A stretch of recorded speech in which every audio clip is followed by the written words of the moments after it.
Udah start. Ya, mulai. Gue mulai ya. Iya, yang kayak tadi aja. Oke.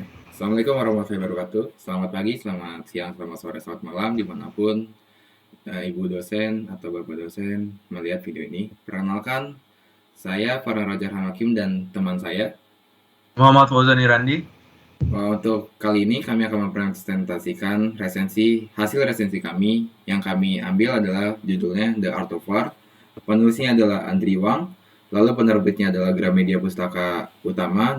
Dalam buku ini terdapat 13 bab utama, terdapat pengantar dan catatan sejarah. Untuk bahasa aslinya adalah Tionghoa klasik dan diterjemahkan ke dalam bahasa Indonesia. Untuk bidangnya atau genrenya dalam buku ini adalah filsafat, strategi militer, kepemimpinan, dan manajemen. Kita akan mulai ke resensinya. The Art of War, karya Sun Tzu, adalah salah satu karya klasik paling berpengaruh dalam sejarah pemikiran manusia, terutama dalam bidang strategi, kepemimpinan, dan filsafat militer. Walau ditulis sekitar abad ke-5 sebelum Masehi di Tiongkok kuno, ajaran-ajaran ini di dalamnya tetap relevan hingga saat ini. Buku ini telah menjadi inspirasi bagi banyak pemimpin militer, politisi, pengusaha, dan bahkan individu yang ingin memahami strategi hidup dalam menghadapi tantangan modern. Versi terjemahan oleh Andri Wang yang diterbitkan oleh Gramedia Pustaka Utama berhasil menghadirkan karya kuno ini dengan sudut modern yang mudah dicerna oleh pembaca masa kini tanpa kehilangan kedalaman maknanya. Next. Andri Wang menerjemahkan The Art of War dengan gaya bahasa ringan, namun tetap menghormati nilai filosofis dari nilai. Ia tidak sekedar mengalihbahasakan kata demi kata, tetapi juga mengimplementasikan makna mendalam di balik kalimat-kalimat Sun Tzu agar bisa dipahami oleh pembaca Indonesia. Gaya penulisannya yang jernih dan komunikatif membuat buku ini terasa hidup dan relevan, jauh dari kesan kaku seperti versi akademik lainnya. Hal ini menjadi kelebihan utama yang membuat buku ini cocok dibaca oleh berbagai kalangan, mulai dari pelajar, mahasiswa, hingga profesional. Salah satu kekuatan terbesar dari terjemahan ini terletak pada pengantar yang ditulis oleh Andri Wang. Ia menjelaskan konteks sosial politik dan situasi peperangan yang melatar belakangi lahirnya karya ini pada masa dinasti Zhou Timur. Sun Tzu hidup di masa di mana kerajaan-kerajaan di Tiongkok saling berperang untuk memperluas wilayah dan kekuasaan. Dari kondisi itulah mulai muncul gagasan tentang pentingnya strategi, bukan hanya kekuatan fisik, tetap dalam memenangkan peperangan. Melalui penjelasan pengantar ini, pembaca diajak memahami bahwa The Art of War bukan hanya berbicara tentang perang militer, tetapi juga tentang perang batin, konflik sosial, serta strategi dalam menghadapi tantangan kehidupan. Next. Buku ini terdiri dari 13 bab yang disusun secara sistematis, masing-masing membahas aspek penting dalam strategi perang. Bab-bab seperti rencana perang, menjalankan perang, strategi serangan, hingga penggunaan mata-mata tidak hanya menggambarkan taktik militer, tetapi juga prinsip berpikir strategis yang dapat diterapkan dalam berbagai bidang kehidupan. Misalnya, dalam bab tentang strategi serangan. Sun Tzu menekankan bahwa kemenangan sejati adalah ketika seseorang mampu mengalahkan musuh tanpa pertempuran. Prinsip ini menunjukkan bahwa kebijaksanaan, pengetahuan, dan kemampuan membaca situasi lebih penting daripada kekuatan semata. Next. Andri Wang berhasil menjelaskan makna filosofis di balik setiap ajaran Sun Tzu.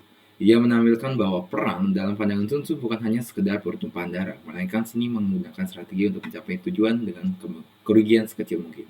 Ajaran seperti kenali dirimu dan musuhmu maka kamu tidak akan kalah dalam 100 pertempuran menjadi simbol kebijaksanaan universal yang bisa diterapkan dalam kehidupan pribadi, dunia kerja, bahkan dalam konteks sosial. Dengan demikian, buku ini tidak hanya mengajarkan tentang perang, tetapi juga tentang kedewasaan berpikir dan pengendalian diri. Next.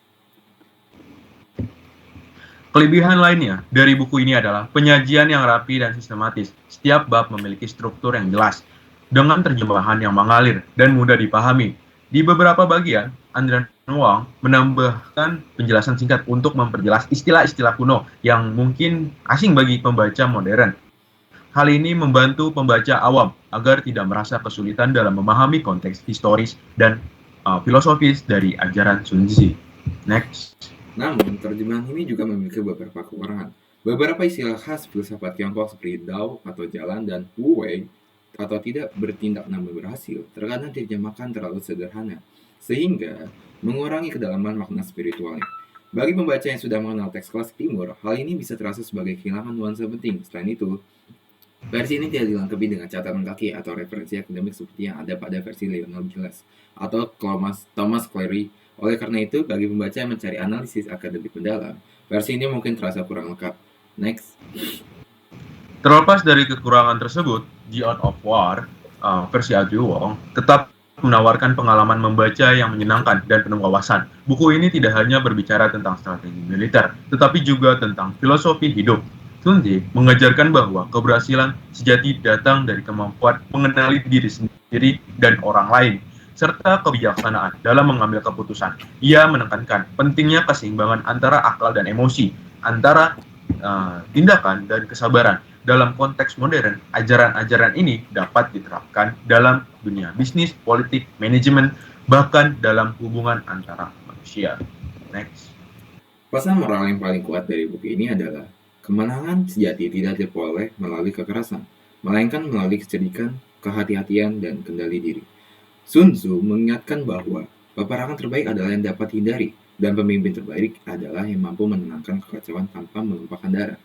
Ajaran ini terasa sangat relevan di era sekarang di mana konflik sering muncul bukan hanya karena kekuatan, tetapi karena ego dan kurangannya pengendalian diri. Next. Membaca buku ini seperti berdialog langsung dengan seseorang jenderal sekaligus filsuf dari masa lalu. Setiap kalimatnya mengandung kebijaksanaan yang memaksa pembaca untuk berhenti sejenak dan merenungkan maknanya. Dalam dunia modern yang penuh persaingan, The Art of War mengajarkan bahwa strategi bukan hanya tentang mengalahkan lawan, tetapi juga tentang bagaimana seseorang dapat bertahan, beradaptasi, dan menemukan kedalaman dalam perjuangan hidupnya. Next. Secara keseluruhan, The Art of War versi Andrew Wang layak disebut sebagai salah satu terjemahan terbaik yang mempertemukan kebijaksanaan timur kuno dengan semangat zaman modern. Ia tidak hanya menjadi bacaan wajib bagi mereka yang tertarik pada strategi militer, tetapi juga bagi siapapun yang ingin memahami seni berpikir strategis, kepemimpinan, dan pengendalian diri. Bagi pembaca yang ingin memperdalam aspek historis dan filosofisnya, sangat disarankan untuk membaca versi lain seperti karya Thomas Cleary atau Lionel Gilles sebagai pembanding. Next. Akhirnya, karya Sun Tzu ini tetap relevan lintas zaman dan lintas budaya. Ia mengajarkan bahwa kemenangan terbesar bukanlah menguasai orang lain, melainkan menaklukkan diri sendiri di tengah dunia yang penuh konflik, baik fisik maupun batin.